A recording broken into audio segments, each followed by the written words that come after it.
గత సంవత్సరం నుండి చూస్తూ ఉన్నాం. ఈ ప్రభుత్వం అధికారంలోకి వచ్చిన తర్వాత కార్పొరేషన్లకి కానీ గ్రామ పంచాయతీలకు కానీ సింగిల్ రూపాయి కూడా ఇప్పటివరకు రిలీజ్ చేయలేదు.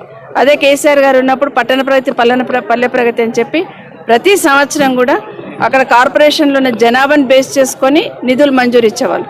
వారు ఇచ్చిన డబ్బులతోని ఇలాంటి క్రీడా ప్రాంగణాలు చేసుకున్నాము, పార్కులు చేసుకుంటుంటిమి. తర్వాత సిబ్బందికి శాలరీ సిబ్బంది లేకుండా ఇచ్చేవాళ్ళం. ప్రతి నెల టెన్షన్గా 70 లక్షలు 80 లక్షలు మన కార్పొరేషన్కి వస్తాయనే నమ్మకం ఉండేది.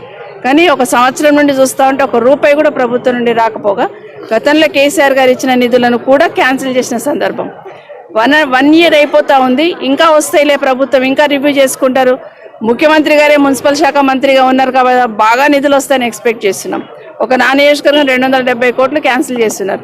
ప్రతిపక్షం ఎమ్మెల్యేలు ఉన్నారు కాబట్టి క్యాన్సిల్ చేస్తున్నాం అనే దానికన్నా 270 కోట్లు కేసీఆర్ గారు ఇస్తే 500 కోట్లు ఇస్తా అంటే బాగుండేది. ఆ విధంగా ప్రజల మన్ననలు పొందితే బాగుండేది. కానీ ఏదో ఒక రకంగా క్యాన్సిల్ చేస్తే ప్రజలకి ఇబ్బందులు ఉంటాయని దయచేసి గమనించాలని ప్రభుత్వాన్ని కోరుతా ఉన్నాను. ఎందుకంటే మేము పెట్టిన నిధులన్నీ కూడా రోడ్లు, డ్రైన్స్, లైట్లు, పార్కుల డెవలప్మెంటు, లేకపోతే కెమెరాలు ఇట్లాంటివి పెట్టడం జరిగింది. కాబట్టి ప్రజల అవసరాలకు అనుగుణంగానే పెట్టాం తప్పిస్తే మా వ్యక్తిగతంగా పనుల కోసం కాదు. కాబట్టి ఇప్పటికైనా ప్రభుత్వం ఆలోచించాలని కోరుతా ఉన్నాను.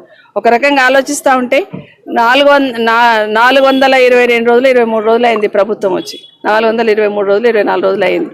కానీ నిజంగానే ముఖ్యమంత్రి గారు ఈ ప్రభుత్వ పనితీరు చూస్తూ ఉంటే శృతిలేని సంసారం నడుస్తున్నట్టుంది. 423 రోజులలో 100 రోజులు బయటనే ఉన్నారు మా ముఖ్యమంత్రి గారు. అది ఢిల్లీ టూర్ కావచ్చు, ప్రపంచ టూర్ కావచ్చు, బయటనే ఉన్నారు. తీరా వచ్చిన తర్వాత నిజంగానే ఒకరొకరికి ఏం పొంతన లేకుండా మాట్లాడుతున్న సందర్భాలు చూస్తూ ఉన్నాం.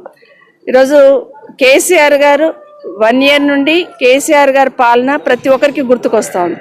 ఎందుకంటే ఈరోజు హైదరాబాద్లో ఈ డెవలప్మెంట్ జరిగిందంటే, హైదరాబాద్కి ఇన్వెస్ట్మెంట్ వస్తూ ఉందంటే, మన తెలంగాణ రాష్ట్రంలో భూముల విలువలు పెరిగినాయంటే దాని వెనకాల కేసీఆర్ గారు ఒక ప్లానింగ్ ప్రకారం ఏ విధంగా కృషి చేశారనేది ఖచ్చితంగా ప్రతి ఒక్కరు ఈరోజు మననం చేసుకుంటున్నారు.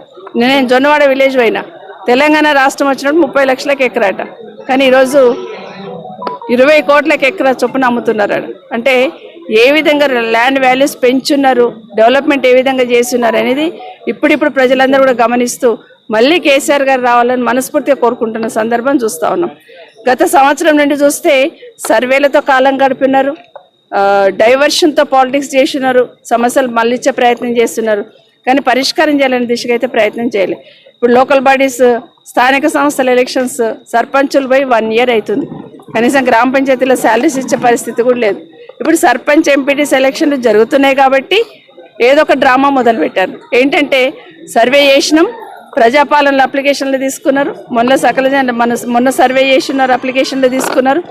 మొన్న కూడా మళ్ళీ రేషన్ కార్డులు ఇస్తాము, ఇండ్లు ఇస్తాము, ఇందిరమ్మ ఇండ్లు ఇస్తాము, రైతు బీమా ఇస్తాము, రైతు బంధు ఇస్తాము, రైతు భరోసా ఇస్తాము అని చెప్పి మళ్ళీ మొన్న పెట్టేసి తీరా చూస్తే 26 జనవరి రోజు ప్రతి ఒక్కరికి రేషన్ కార్డు ఇస్తున్నాం, ప్రతి ఒక్కరికి ఇల్లు ఇస్తున్నాం, ఇందిరమ్మ ఇల్లు, ప్రతి ఒక్కరికి కూడా రైతు భరోసా వేస్తున్నాం అనేదైతే డాంబికంగా చెప్పినారో నిజంగానే ఒక్కొక్కసారి ఆలోచిస్తుంటే బాధ అనిపిస్తుంటుంది. ముఖ్యమంత్రి అనేటువంటి నోటి నుండి ఒక మాట వస్తే అది జీవో అయిపోవాలి.